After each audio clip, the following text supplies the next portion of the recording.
You're still watching The Pulse with me, Gifty and up here. Last week, we told you about the rise of a rather non-traditional political movement in Germany, the Alternative for Germany, and how crucial elections in the eastern part of that country is to its governing party, led by Chancellor Angela Merkel, which has governed also close to 15 years.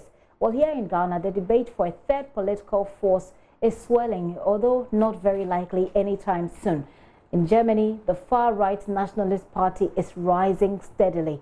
The AfD made great gains in last week's state elections, threatening the chances of the two dominant parties, which also form the country's coalition government, especially that of Chancellor Angela Merkel. Well, what are the implications of this political turnover and in what is considered Europe's wealthiest state, Germany?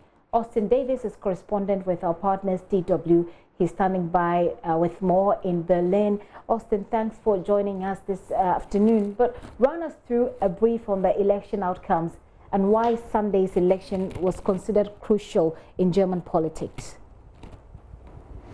Yeah, exactly. On Sunday, we had two really symbolic elections in the former East. We had an election in Saxony, which is a high-tech hub, and it's been governed since 1990, since German reunification, by Chancellor Angela Merkel's conservative Christian Democrats, the CDU. And then we also, on the same day, had elections in Brandenburg, Germany's coal country, which has been governed by the center-left Social Democrats, or SPD, also since German reunification. Now, both of these establishment parties, which, like you said, govern together in Berlin and have for quite some time, had really difficult election turnouts. They bled votes to the far-right anti-immigration Alternative for Germany. The Alternative for Germany was actually able to double its percentage in both of these states, delivering quite a referendum on what is happening in Berlin and really showcasing how polarized the country has become between East and West. Well, here in Ghana, the debate for a third political force is still struggling to stand despite a rather wide acceptance of the need for it. But the AfD in Germany presents itself as that third force, although it is far-right and essentially nationalistic, which traditionally would have been shunned. What is really accounting for the steady rise of a party like AfD in Germany? Yeah, that's a really interesting comparison. So the AfD started actually only a few years ago in 2013 as a Eurosceptic party.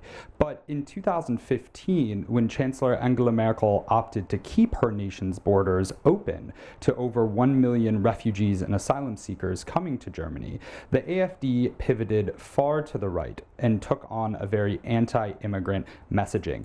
Now, that resonated not only because of fears within German society of lots of migrants and asylum seekers coming to the country, but also because of resentment in the East for the status quo. Now, in Eastern Germany, we've had 30 years since reunification. There's still a very stark divide, and the AfD was able to tap into this resentment within Eastern voters' minds against the establishment in Berlin and combine that with this anti-immigrant rhetoric in order to be as successful as we're seeing now. It's not the case all over the country. Nationally, they're polling only at about 14%, but in the East, some polls suggest that they are the strongest party, even overtaking Angela Merkel's conservative Christian Democrats. That's quite interesting. So then what are the implications of the rise of a party like the AfD to politics in Germany and governance generally? For governance in generally, we still have to keep in mind that both the CDU and the SPD, Germany's establishment parties, were able to hold off an assault by the AfD in these elections. They are both still the strongest parties in Saxony and Brandenburg. Okay. But there certainly are implications. The rise of the far right in Germany has forced the Conservative Party of Chancellor Merkel at times to pivot to the right, to co-opt some of the Alternative for Germany's messaging in order to try to get votes. Now, while the AfD stands no chance of getting into government at this point, all establishment parties with which it could form a coalition government have ruled that out categorically.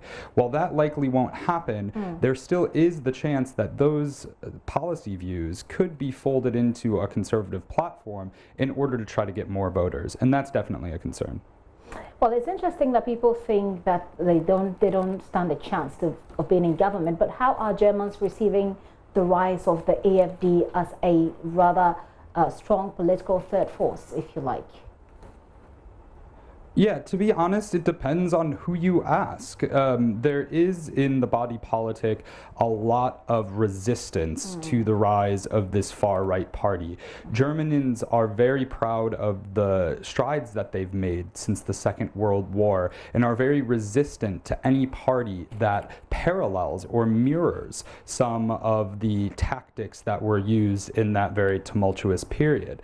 However, others who you might speak to would say they welcome a more fractured political realm because, as you said in your intro, the Grand Coalition, and particularly Angela Merkel, has governed for over a decade. And many see that a little bit of polarization in society is actually good for democracy. It's disrupting a status quo and allowing more minority views into the public discussion. And speaking about minority views, people who are positively inclined towards migration, well, you could say a bit of in the minority. For migrants, some of whom are African, what must they know about the rise of AfD and its implications on Germany's migration policies, for example?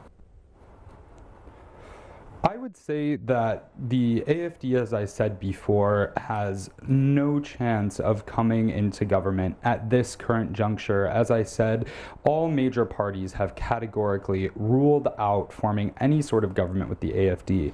And despite the fact that when the AfD first came on the scene, we did see conservative parties folding in maybe a little bit more of a hardline approach on immigration, lately that's been backtracked a little bit. We also see in Germany lots of polarization, not only between the extreme right, but also on the left with the environmental Greens. And that electoral group is really prized to establishment parties nowadays. And what that means for voters who may be migrants or African migrants in Germany is that they can rest easy for now and not worry about a far-right party coming into power. Austin, thank you very much for joining us with those details. Austin Davis there is a correspondent with our partners DW, bringing us up to speed on what is happening. Like I said, here in Ghana, we're still struggling with the debate as to how we can find a third political force. Well, you've seen what's happening in Germany, although the dynamics are not necessarily the same. We'll keep watching it and see how it goes for us here in Ghana as well. This is still The Pulse with me, Gifty, and Doapia.